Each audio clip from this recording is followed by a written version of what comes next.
पहुंचाएगा आप तक हर खबर।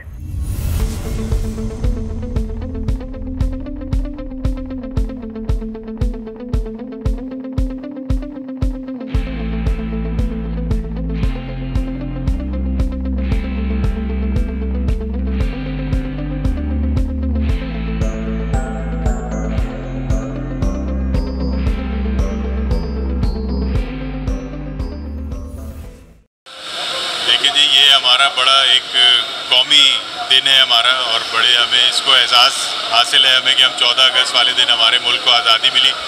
आज 75 साल हो गए हैं हमें आज़ादी हासिल किए हुए, अल्हम्दुलिल्लाह अल्हम्दुलिल्लाह। और हमें ये जो नेमत खुदाबंदी है, ये अल्लाह की एक नेमत है जो हम आज़ाद मुल्क हमें नसीब है और हम आज़ाद मुल्क में रह रहे हैं। और बहुत शुक्र अल्लाह का अदा करते हैं कि हमें 75 साल पहले अल्लाह पाक ने इस नेमत से नवाजा हमें, और हम आज खुशहाल हैं इस मुल्क में अल्हम्दुलिल्लाह। और हमें कोशिश करनी चाहिए कि हम अपने मुल्क को तरक्की की तरफ लेकर जाएं। एक सरकारी मुलाजिम की हैसियत से हमारा फ़र्ज़ बनता है कि हम जो है तहफ़्फ़ुज़ फ़राहम करें अपने सारे कामों को, अपने सारे लोगों को, और अपने मुल्क को, सबसे पहले अपने मुल्क को, उसके बाद जो है इसमें रहने वालों को, उनकी सहूलियात को उनको फ़राहम करें। और सारी जो है ये आज की खुशी के दिन पे हम ये अज़म करते हैं, अपना इरादा करते हैं कि इंशाअल्लाह हम अपने मुल्क के लिए बेहतर से बेहतर काम करने की कोशिश करेंगे। अपने प्रोग्राम को आगे बढ़ाते हुए मैं मजदूर इत्तेहाद लेबर यूनियन के सदर परवेज हबीब साहब को माइक दूंगा कि वो अपने ख्यालात का इज़हार करें और अपने इस अजीज वतन के बारे में कुछ मीठी और अच्छी बातें हमसे शेयर करें। आज मैं 14 अगस्त के हवाले से मैं आपको ये बता दूं, क्योंकि ये हमारा पाकिस्तान को 75 साल हुए आज़ाद हुए, तो हम अपने मुल्क की खुशी के अंदर ये मज़दूर इत्तेहाद लेबर यूनियन के तमाम लोग यहाँ खुशी मना रहे हैं, परचम कशाई की है और केक काटा है अपने मुल्क के पाकिस्तान का, क्योंकि हमें उतनी आज़ादी की खुशी है, क्योंकि हमारे अक़लियत की जो लोग थे, हमारे बड़े बाप दादा परदादा ने, उन्होंने भी मुल्क के पाकिस्तान के लिए कुर्बानी दी, तो ये मुल्क के पाकिस्तान आज़ाद हुआ। तो आज हम उसी तरीके से जिस तरह हमारी फ़ौज पाकिस्तान अपनी ज़िम्मेदारी निभाती है और अपने मुल्क के लिए बिलखसूस जो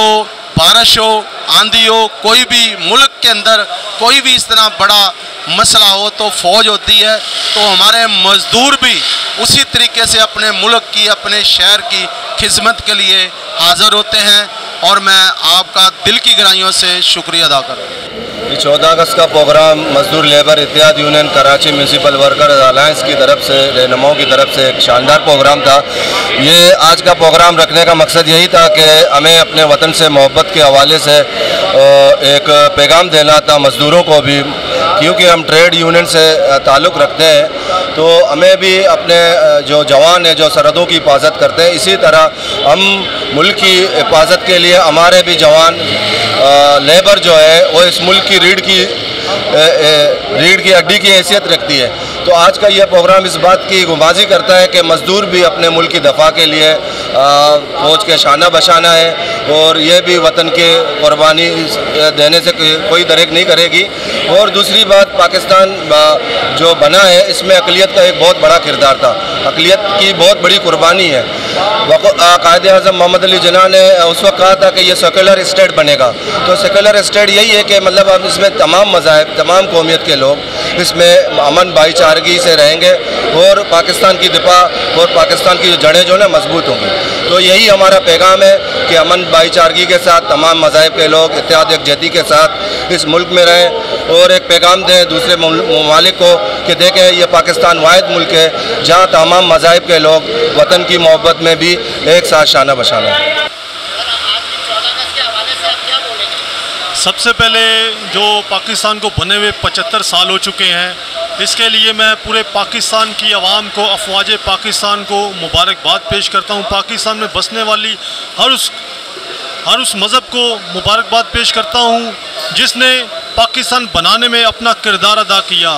अगर पाकिस्तान के बॉर्डरों के ऊपर अफवाज पाकिस्तान पाकिस्तान की हिफाजत के लिए खड़ी हुई हैं। तो इसी तरह पाकिस्तान के अंदर जो हमारे मज़दूर हैं, वो चाहे बल्दिया से ताल्लुक़ रखते हों, चाहे Karachi water and sewerage board से ताल्लुक़ रखते हों, चाहे वो किसी भी शोबे से ताल्लुक़ रखते हों, वो इसी तरह पाकिस्तान के अंदर रहते हुए अपना, भले हमारी जो फ़ौज है वो बॉर्डर के ऊपर अपना किरदार अदा कर रही हैं, तो हमारे जो मज़दूर हैं वो पाकिस्तान के अंदर रहते हुए अपना किरदार अदा कर रहे हैं। जिस तरह अभी हालिया में जो बारिशें हुई हैं, इसमें हमारी जो बल्दिया के मज़दूर हैं, इन्होंने अपना जो किरदार अदा किया, इसके लिए खराज अक़ीदत पेश करते हैं। शुक्रिया।